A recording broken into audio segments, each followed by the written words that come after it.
টি-20 বিশ্বকাপে অঘটন ঘটিয়ে দিল আফগানিস্তান। বিশ্ব চ্যাম্পিয়ন অস্ট্রেলিয়াকে হারিয়ে ইতিহাস সৃষ্টি করল আফগানিস্তান। এদিন প্রথমে ব্যাট করে নির্ধারিত 20 ওভারে 6 উইকেট হারিয়ে 148 রান সংগ্রহ করে আফগানিস্তান।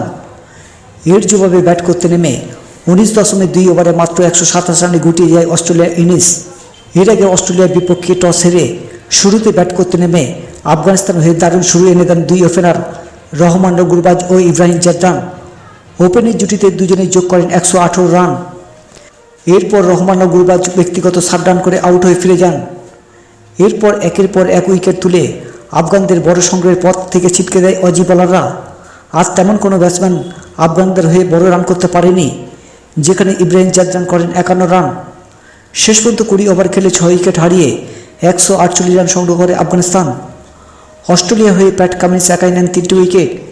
এছাড়াও 2টি উইকেট পান অ্যাডাম জাম্পা। 148 রানের লক্ষ্য তাড়া করতে নেমে শুরুতে আফগান বোলিং তোপের মুখে পড়ে অস্ট্রেলিয়া। শুরুতেই কোনো রান করার আগেই আউট হয়ে ফিরে যান ট্রাভিস।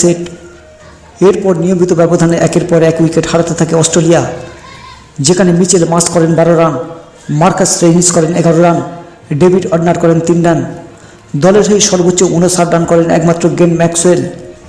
শেষ পর্যন্ত অস্ট্রেলিয়ার ইনিংস গড়িয়ে যায় মাত্র 127 রানে। এর ফলে 21 রানে পরাজিত হয় অস্ট্রেলিয়া আফগানিস্তানের কাছে। ক্রিকেট ইতিহাসে এই প্রথমবার আফগানিস্তানের কাছে অস্ট্রেলিয়া পরাজিত হলো। আফগানিস্তান হয়ে গুলবাদিন নাইম একাই নেন 4টি উইকেট, আর 3টি উইকেট পান নাবিলুল হক।